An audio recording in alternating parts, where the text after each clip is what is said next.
आकाशवाणी से प्रस्तुत है समाचार प्रभात।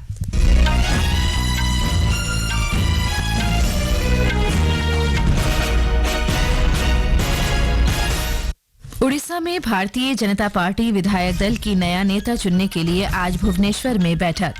केंद्रीय मंत्रिमंडल ने प्रधानमंत्री आवास योजना के अंतर्गत 3 करोड़ अतिरिक्त घरों के निर्माण की स्वीकृति दी। केंद्र ने राज्यों को वित्तीय और आर्थिक विकास में सहायता के लिए 1,39,000 करोड़ रुपए से अधिक की कर राशि जारी की। भारत ने मिस्र, ईरान, संयुक्त अरब अमीरात, सऊदी अरब और इथियोपिया के ब्रिक्स संगठन में शामिल होने का स्वागत किया। संयुक्त राष्ट्र सुरक्षा परिषद ने अमेरिका के इजराइल गजा युद्ध विराम योजना को स्वीकृति दी और अमेरिका में Portland track festival high performance athletes meet में भारत के गुलवीर सिंह ने 500 मीटर दौड़ का रजत पदक जीता। समाचार प्रभात के साथ मैं फरहत नाज। उड़ीसा भारतीय जनता पार्टी विधायक दल अपना नेता चुनने के लिए आज भुवनेश्वर में बैठक करेगा। इसके लिए केंद्रीय मंत्री राजनाथ सिंह और भूपेंद्र यादव को केंद्रीय पर्यवेक्षक नियुक्त किया गया है। उड़ीसा में भारतीय जनता पार्टी के नेतृत्व वाली नई सरकार कल कार्यभार ग्रहण करेगी। ब्यौरा हमारे संवाददाता से। उड़ीसा के अगले मुख्यमंत्री के लिए कई नामों पर अटकलें लगाई जा रही है, जिनमें वरिष्ठ पार्टी विधायक सुरेश पुजारी, केवी सिंहदेव और मोहन चरण मांझी शामिल है। राज्य के पार्टी नेताओं का अनुमान है कि भाजपा नेतृत्व मध्य प्रदेश, राजस्थान और छत्तीसगढ़ की तरह कोई चौंकाने वाली घोषणा कर सकती है। भाजपा ने 147 सदस्यीय उड़ीसा विधानसभा में 78 सीटें जीतकर बहुमत हासिल कर लिया है और नवीन पटनायक के नेतृत्व वाली बीजू जनता दल के 24 साल से अधिक के शासन को समाप्त कर दिया है। प्रकाश दास, आकाशवाणी समाचार, भुवनेश्वर। इस बीच केंद्रीय मंत्रिमंडल ने प्रधानमंत्री आवास योजना के अंतर्गत 3 करोड़ अतिरिक्त घरों के निर्माण की स्वीकृति प्रदान कर दी है। नई दिल्ली में कल राष्ट्रीय जनतांत्रिक गठबंधन सरकार के नवगठित मंत्रिमंडल की पहली बैठक में ये निर्णय लिया गया। केंद्र सरकार पात्र ग्रामीण और शहरी परिवारों को बुनियादी सुविधाओं वाले घरों के निर्माण के लिए सहायता प्रदान करने के लिए वर्ष 2015 से प्रधानमंत्री आवास योजना लागू कर रही है। योजना के अंतर्गत पिछले 10 वर्षों में पात्र गरीब परिवारों के लिए कुल 4 करोड़ 21 लाख आवास बनाए गए हैं। योजना के अंतर्गत निर्मित इन घरों में शौचालय, LPG कनेक्शन, बिजली कनेक्शन, नल से जल का कनेक्शन और अन्य बुनियादी सुविधाएं भी प्रदान की जाती हैं। दुर्गेश भदौरिया की रिपोर्ट के साथ समाचार कक्ष से सरफिरोजी।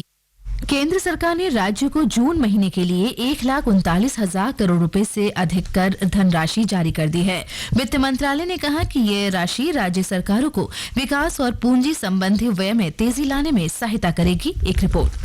उत्तर प्रदेश को सर्वाधिक 25,000 करोड़ रुपए से अधिक, बिहार को 14,000 करोड़ रुपए से अधिक, मध्य प्रदेश को लगभग 11,000 करोड़ और पश्चिम बंगाल को 10,500 करोड़ रुपए से अधिक की राशि मिली है। इस किस्त के साथ ही केंद्र ने 10 जून 2024 तक राज्यों को 2,79,000 करोड़ रुपए से अधिक की धनराशि दे दी है। वर्ष 2024-25 के अंतरिम बजट में राज्यों को करों के हस्तांतरण के लिए लगभग 12,20,000 करोड़ रुपए का प्रावधान किया गया था। वित्त मंत्रालय ने यह भी कहा है कि इसके अतिरिक्त जून 2024 में धनराशि की एक अतिरिक्त किस्त भी जारी की जाएगी। समाचार कक्ष से विजय लक्ष्मी कासूटिया।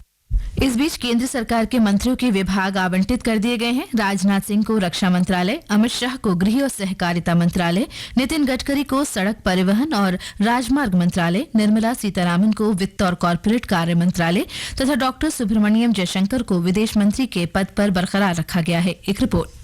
जगत प्रकाश नड्डा नए स्वास्थ्य और परिवार कल्याण तथा रसायन और उर्वरक मंत्री बनाए गए हैं। शिवराज सिंह चौहान को कृषि किसान कल्याण तथा ग्रामीण विकास मंत्रालय का प्रभार सौंपा गया है। अश्विनी वैष्णव को रेल मंत्रालय और सूचना तथा प्रसारण मंत्रालय आवंटित किया गया है।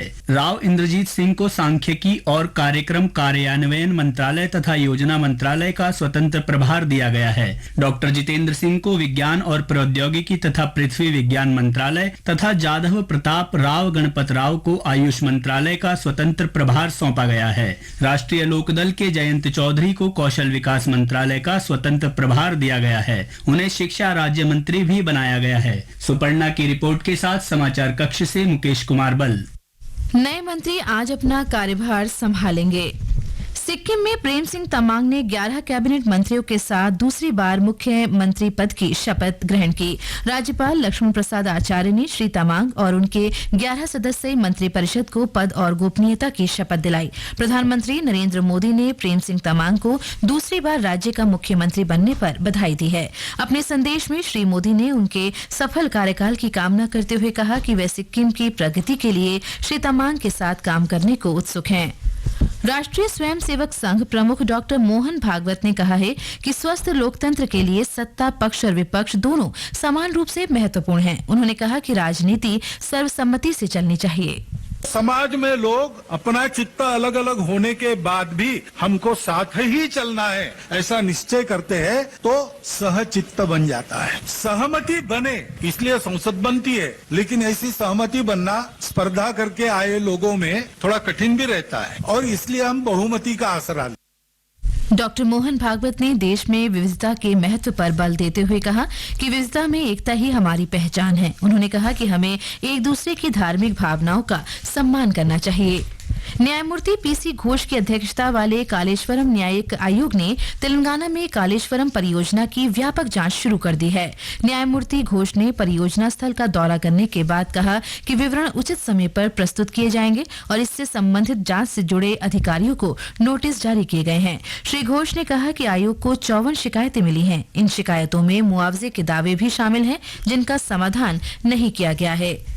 राष्ट्रीय परीक्षा एजेंसी एनटीए के महानिदेशक सुबोध कुमार सिंह ने देश भर के मेडिकल प्रवेश परीक्षा नीट उम्मीदवारों को आश्वासन दिया है कि 6 परीक्षा केंद्रों के 1563 उम्मीदवारों के परिणामों की दोबारा पूरक अंक समीक्षा के कारण उनकी रैंकिंग प्रभावित नहीं होगी। आकाशवाणी समाचार से बातचीत में राष्ट्रीय परीक्षा एजेंसी के महानिदेशक ने कहा कि मामले की जांच के लिए गठित 4 सदस्यीय उच्च स्तरीय समिति 1 सप्ताह में अपनी रिपोर्ट सौंपेगी। पहले कमेटी थी, उन्होंने ग्रेस मार्क्स की अनुशंसाएं की थी जिसके आधार पे ग्रेस मार्क्स दिए गए थे। हमने हाई पावर्ड कमेटी बनाई है, उस कॉन्सेप्ट का परीक्षण करेगी और क्या अच्छा जो सोल्यूशन उसका हो सकता है वो अपनी रिकमेंडेशंस देगी और उसके आधार पे हम लोग निर्णय लेंगे जिससे ये 1563 बच्चे हैं इनका भी कोई नुकसान नहीं हो और 23 लाख बच्चे जो पूरे परीक्षा में भाग लिए हैं उनके मन में भी कोई संशय न रहे। ये समाचार आकाशवाणी से प्रसारित किए जा रहे हैं। समाचार प्रभात में आपका फिर स्वागत है। भारत ने रूस की मेजबानी में आयोजित ब्रिक्स की बैठक में पहली बार भाग लेने वाले नए सदस्य देशों मिस्र, ईरान, संयुक्त अरब अमीरात, सऊदी अरब और इथियोपिया के प्रतिनिधियों का हार्दिक स्वागत किया है। 2023 में हुए ब्रिक्स के विस्तार के बाद कल निजनी नोवगोरोड में संगठन के विदेश मंत्रियों की पहली मंत्री स्तरीय बैठक थी। मिस्र, इथियोपिया, ईरान, सऊदी अरब और संयुक्त अरब अमीरात पूर्ण सदस्यों के रूप में ब्रिक्स समूह में शामिल हुए हैं। विदेश मंत्रालय में आर्थिक संबंध मामलों के सचिव टी रवि ने ब्रिक्स विदेश मंत्रियों की बैठक में भारतीय प्रतिनिधिमंडल का नेतृत्व किया। आमतौर पर विदेश मंत्री ऐसी बैठकों में शामिल होते हैं। रविवार को प्रधानमंत्री नरेंद्र मोदी के शपथ ग्रहण समारोह के बाद कल ही डॉक्टर सुब्रमण्यम जयशंकर को विदेश मंत्री के रूप में दोबारा नियुक्त।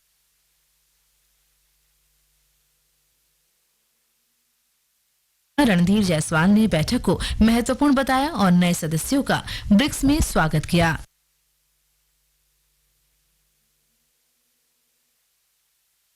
उन्होंने कूटनीति, समावेशी विचार विमर्श के माध्यम से विवादों की शांतिपूर्ण समाधान की प्रतिबद्धता व्यक्त की है। ब्रिक्स के विदेश मंत्रियों ने कल रूस के निजनी नोवगोरोड में आयोजित बैठक में वैश्विक और क्षेत्रीय मुद्दों पर विचार विमर्श किया। विदेश मंत्रियों ने संयुक्त वक्तव्य में संघर्ष की स्थितियों में अंतर्राष्ट्रीय मानवीय कानून के प्रति पूर्ण सम्मान और मानवता के मूलभूत सिद्धांतों के अनुरूप मानवीय सहायता की आवश्यकता पर बल दिया।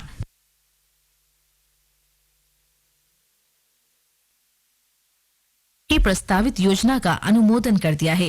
इस प्रस्ताव के अंतर्गत पूरी तरह से युद्ध विराम, हमास की ओर से बंधक बनाए गए लोगों की रिहाई, मारे गए बंधकों के अवशेषों की वापसी और फलस्तीनी कैदियों की अदला-बदली के लिए शर्तें निर्धारित की गई हैं। अमेरिका सहित सुरक्षा परिषद के 15 में से 14 सदस्यों ने प्रस्ताव के पक्ष में मतदान दिया, जबकि रूस बैठक से बाहर हो गया। सुरक्षा परिषद ने हमास से भी इस पर सहमति प्रदान करने की अपील की है। इस योजना के अंतर्गत 3 चरण होंगे। ये प्रस्ताव अमेरिका के राष्ट्रपति जो बाइडेन के उस बयान के कई सप्ताह बाद आया है जिसमें उन्होंने कहा था कि इजराइल 3 चरणों की योजना पर सहमत है जिसके परिणाम स्वरूप गजा में स्थायी युद्ध विराम होगा। इजराइल के प्रधानमंत्री बेंयामिन नेतन्याहू ने सार्वजनिक तौर पर प्रस्ताव के कुछ भागों का विरोध किया था और बार-बार कहा था कि जब तक हमास पूरी तरह से बर्बाद नहीं हो जाता तब तक सैन्य कार्रवाई की उनकी योजना चलती रहेगी। मलावी के उपराष्ट्रपति सोलोस चिलेमा और 9 अन्य लोगों को ले जा रहा एक विमान लापता हो गया है। मलावी के राष्ट्रपति लाजा चकवेरा के कार्यालय के अनुसार मलावी रक्षा बल के विमान का संपर्क कल राजधानी लिलोंग्वे से निकलने के बाद रडार टूट गया। विमान में 51 वर्षीय उपराष्ट्रपति, उनकी पत्नी और 8 अन्य लोग सवार थे। ये राजधानी लिलोंग्वे से रवाना हुआ लेकिन लगभग 45 मिनट बाद मुजुजू अंतर्राष्ट्रीय हवाई अड्डे पर अपनी निर्धारित लैंडिंग में विफल रहा। खोज और बचाव अभियान जारी है। मौसम विभाग ने अगले 3 से 4 दिनों के लिए बिहार और उत्तर प्रदेश में भीषण गर्मी जारी रहने की चेतावनी दी है। अगले 5 दिनों में जम्मू संभाग, पंजाब, हिमाचल प्रदेश, हरियाणा, चंडीगढ़, दिल्ली, राजस्थान, झारखंड और उड़ीसा के कुछ इलाकों में गर्म हवाएं चलने की संभावना है। अगले 2 दिनों में उत्तरी अरब सागर, गुजरात और महाराष्ट्र के अधिकतर हिस्सों में दक्षिण पश्चिम मानसून के आगे बढ़ने के लिए परिस्थितियां अनुकूल है। मौसम विभाग ने अगले 4 से 5 दिनों के लिए कोंकण, गोवा, मध्य महाराष्ट्र और कर्नाटक में भारी वर्षा, तूफान और बिजली गिरने का ऑरेंज अलर्ट जारी किया है। दक्षिण भारत के अधिकांश हिस्सों में भी ऐसी ही स्थिति रहने की संभावना है। पूर्वोत्तर क्षेत्र, पश्चिम बंगाल और सिक्किम में हल्की से मध्यम वर्षा का अनुमान व्यक्त किया गया है। और अब खेल जगत की खबरें। अमेरिका में Portland track festival high performance athletics meet में भारत के गुलवीर सिंह ने पुरुषों की 5000 मीटर दौड़ में रजत पदक जीत लिया है। गुलवीर सिंह इसके साथ ही पुरुषों की 5000 मीटर दौड़ में सबसे तेज भारतीय धावक भी बन गए हैं। गुलवीर ने 13 मिनट 18.92 सेकेंड के साथ राष्ट्रीय रिकॉर्ड बनाया। उन्होंने पिछले वर्ष अविनाश साबले के 13 मिनट 19.30 सेकेंड का रिकॉर्ड तोड़ दिया। प्रतियोगिता में अमेरिका के डायलन जैकब्स ने स्वर्ण और एरिक वान डेर इल्स ने कांस्य पदक जीता। उधर 2020 क्रिकेट विश्व कप में दक्षिण अफ्रीका ने बांग्लादेश को 4 रन से हरा दिया। दक्षिण अफ्रीका ने पहले बल्लेबाजी करते हुए निर्धारित 20 ओवर में 6 विकेट पर 113 रन बनाए। जवाब में बांग्लादेश की टीम निर्धारित 20 ओवर में 7 विकेट पर केवल 109 रन ही बना सकी। न्यूयॉर्क में आज पाकिस्तान का मुकाबला कनाडा से होगा। मुकेश कुमार, आकाशवाणी समाचार, दिल्ली। ये समाचार हमारी वेबसाइट newsonair.gov.in/hindi पर भी उपलब्ध हैं। और अब समाचार पत्रों की सुर्खियों के साथ हैं नईम अख्तर। धन्यवाद फरहत। प्रधानमंत्री नरेंद्र मोदी के मंत्रिमंडल में शामिल मंत्रियों को विभागों की जिम्मेदारी सौंपे जाने का समाचार आज सभी अखबारों की सुर्खी बनी है। जनसत्ता लिखता है, मंत्रिमंडल पर मोदी की मुहर, 4 प्रमुख विभागों में नहीं फेरबदल, शिवराज को कृषि। अमर उजाला लिखता है, गठबंधन सरकार में भी भाजपा ने दिखाया दम, अहम मंत्रालय खुद ही रखे। वहीं दैनिक जागरण ने मोदी सरकार द्वारा पहले ही दिन अहम फैसले लिए जाने की खबर प्रकाशित की है। पत्र लिखता है, गांवों और शहरों में बनेंगे 3 करोड़ नए घर। प्रधानमंत्री मोदी की अध्यक्षता में तीसरे कार्यकाल की पहली कैबिनेट बैठक में लिया गया फैसला। पटना समेत बिहार के 21 जिलों में चली लू, पारा 40 के पार, गर्मी से बच्चों का हुआ बुरा हाल। दैनिक भास्कर की खबर है। जनसत्ता लिखता है, उत्तर पश्चिम और पूर्वी भारत में भीषण गर्मी का एक और दौर, अगले 5 दिन में तापमान 2 से 5 डिग्री तक बढ़ सकता है। हिंदुस्तान की सुर्खी है, दिल्ली पर गर्म हवाओं का हमला और बढ़ा। मौसम विभाग ने अलर्ट जारी कर लोगों को सतर्क रहने की सलाह दी। आदित्य L1 ने दिखाई सौर ज्वालाओं की अद्भुत तस्वीरें। यान के 2 रिमोट सेंसिंग उपकरणों ने कैद की सूर्य की गतिविधियां। राजस्थान पत्रिका की खबर है। हिंदुस्तान लिखता है, धरती से 15 लाख किलोमीटर दूर स्थित है आदित्य L1, सितंबर में लॉन्च हुआ और जनवरी में पहुंचा। यूरोपीय संघ के चुनावों में दक्षिणपंथी दलों को बड़ी सफलता मिलने की खबर भी कई अखबारों की सुर्खी है। अमर उजाला लिखता है, EU में धुर दक्षिणपंथियों की जीत, सत्तारूढ़ ताकतें हिली, मैक्रों को हार। दैनिक भास्कर ने शोध शीर्षक से विशेष खबर प्रकाशित की है। इंटरनेट की लत से किशोरों की मेमोरी घट रही, लगातार चिड़चिड़े होते जा रहे। और अंत में मुख्य समाचार एक बार फिर। उड़ीसा में भारतीय जनता पार्टी विधायक दल की नया नेता चुनने के लिए आज भुवनेश्वर में बैठक। केंद्रीय मंत्रिमंडल ने प्रधानमंत्री आवास योजना के अंतर्गत 3 करोड़ अतिरिक्त घरों के निर्माण की स्वीकृति दी।